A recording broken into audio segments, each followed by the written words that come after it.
परम पिता परमात्मा पूर्ण ब्रह्म कबीर परमेश्वर जी की असीम कृपा से आज हम सबको ये सत्संग सुनने को मिला।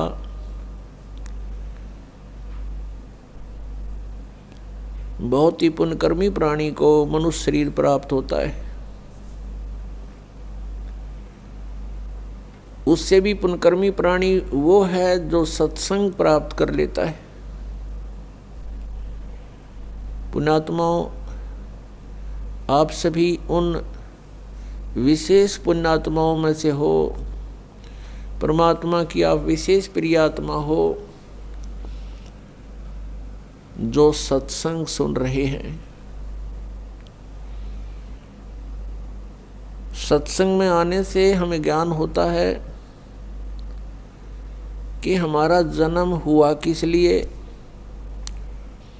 हमारा जन्म हुआ तो मृत्यु क्यों हो रही है।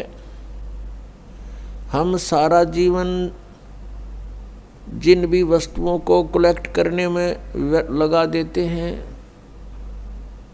कोई मकान बनाया है, कहीं कोई कार खरीदी है, कितने कोई मोटरसाइकिल ली है और अन्य बहुत सा सामान हम इकट्ठा करते हैं और फिर हम तुरंत मर जाते हैं, मृत्यु हो जाती है। हम सारा जीवन यही सोचते रहते हैं कि ये घर मेरा है, ये परिवार मेरा है, ये पुत्र मेरा है या बेटी मेरी है, ये कार मेरी है या कोठी मेरी है।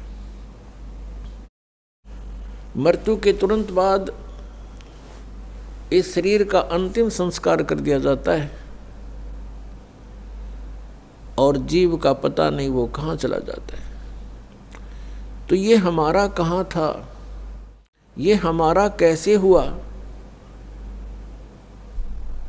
ये प्रत्येक प्राणी को ये ज्ञान है कि मृत्यु बहुत बुरी चीज है और सभी मृत्यु से डरते हैं और मृत्यु कंपलसरी। तो ये ऐसा क्यों हो रहा हमारे साथ कि हम मृत्यु से डरते हैं। अपने शरीर की रक्षा के लिए हम अपने इस प्रॉपर्टी को भी बेच करके ट्रीटमेंट पर लगाना उचित समझते हैं ताकि हमारा जीवन बना रहे। और सब कुछ करने के उपरांत भी एक दिन मृत्यु होनी ही होनी है और ये मृत्यु हमें बिल्कुल खटकती है, कतई नहीं अच्छी लगती। इसका कारण क्या है? कभी माइंड पर थोड़ा बहुत हम विचार करने की सोचते, वजन डालते हैं तो कोई विकल्प नजर नहीं आता था, क्योंकि हम देखा करते थे कि जिनको हम भगवान मानते हैं वो भी मरे, श्री राम श्री कृष्ण, और उनकी मृत्यु देखी जाए तो बहुत आम व्यक्ति से भी गलत ढंग से हुई। भगवान श्री रामचंद्र जी ने सरयू नदी में जल समाधि ली जीवित। भगवान श्री कृष्ण जी के पैर में विषाक्त तीर मार के उनका वध हुआ। तो अब हम सोचने पर विवश हो चुके कि ये ऐसा क्यों हो रहा है। पहले तो हम इतना वजन नहीं देते थे क्योंकि हम सोच लेते थे मृत्यु होगी, लेकिन अभी नहीं। कोई 20 वर्ष का है, कोई 30 वर्ष का है, वह सोचता भी थोड़ा मरना। मेरी तो 60, 70, 80, 90 वर्ष की उम्र बताते हैं। और जो 80, 90 तक पहुंच चुके हैं उनसे पूछ कर देख लो, वो भी नहीं चाहते मृत्यु हो। कहते हैं अभी तो और 10-20 वर्ष है, 100 वर्ष तो जीते ही हैं। और कभी भी मृत्यु हो जाती है तो हमारा जो एस्टीमेट था वो गलत हो गया। तो हमारा एस्टीमेट एक जीव का एस्टीमेट है, अप्रोक्सीमेशन है। तो इसके लिए हमने परमेश्वर के द्वारा दिए गए उस ज्ञान पर चलना पड़ेगा, तभी हम सफल होंगे। अब हम मृत्यु को बिल्कुल पसंद नहीं करते, मृत्यु हो रही है। इसका कारण क्या है? क्योंकि हम ऐसे स्थान से आए हुए हैं जहाँ मृत्यु नहीं होती थी और वृद्ध अवस्था भी वहाँ नहीं थी।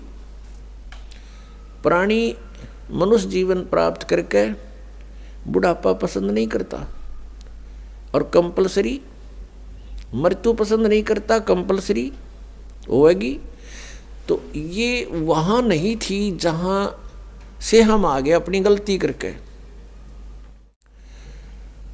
अब चाहे कोई 70-80 साल वर्ष का हो गया है, वो भी नहीं सोचा है मैं युवा दिखाई दूं, और किसी अच्छा कोई सेठ है या कोई राजनेता है, पैसे का ब्योंत है, विदेशों में जा कर के, फॉरेन में जाके और पूरी अपनी स्किन वो कराते हैं चेहरे की, दोबारा उसकी बढ़िया मेकअप बनवा का सर्जरी करवा के और युवा दिखाई दूं। कितने दिन हो गया सर्जरी कामयाब, और फिर कभी गोली से मारा जा, एक्सीडेंट दुर्घटना मर जाता है, वह रहेगी मेकअप बड़ी बनाई। तो जो हमने इस मिट्टी से लाभ लेना था उसका हमने पता नहीं चला, इसको कैसे सदुपयोग करें। हम ऐसे लोक में रहते थे जहाँ वृद्ध अवस्था नहीं आती थी, सदा युवा रहते थे और मृत्यु नहीं होती थी। और जब तक हम उस स्थान पर नहीं जालेंगे तब तक ये रोग कटे नहीं, या समस्या समाधान हो नहीं सकता। उसके लिए जानकारियां सत्संग में बताई जाती है। क्या बताया जाता है? तू कौन कहाँ से आने फंदा, देखो आगे बेरानी क्यों जलता। तू कौन कहाँ से आने फंसा, यहाँ आगे बेरानी क्यों जलता। चल थीर करूं अवगत नगरी, जहाँ चौर सुहंगम अजब ढूरता।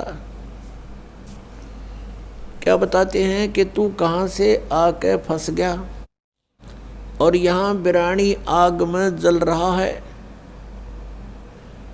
और परमात्मा कह रहे हैं कि चल तुझे वहाँ ले चलता हूँ जहाँ जीव कभी नहीं मरता। उस लोक में चलो जहाँ जाने के बाद फिर कभी मृत्यु नहीं होगी। वो सत्यलोक है। सत्यलोक से हम सभी आए हुए हैं, और यहाँ हम कैसे आगे, हमसे कौन सी भूल बनी थी, ये भी परमात्मा ने ही आकर हमें याद दिलाई है। क्योंकि हम जो गलती वहाँ कर चुके थे हम उसको गलती नहीं मान रहे थे। जो हम सतलोक में गलती किया करते थे हमने उस गलती को गलती नहीं माना था। इसलिए हमें आज तक भी ये महसूस नहीं हुआ था कि हमने कौन सी गलती कर दी जो यहाँ दुर्गति हो रही है। तो ये जानकारी आपको सत्संग में बताई जाती है, दी जाती है, और ये ज्ञान जो आपको सुनाया जा रहा है ये परमेश्वर ने स्वयं आकर ही बताया है। पुण्यात्मा, ये अमर कथा जो आपको सुनाई जा रही है ये सत्यनारायण कथा है।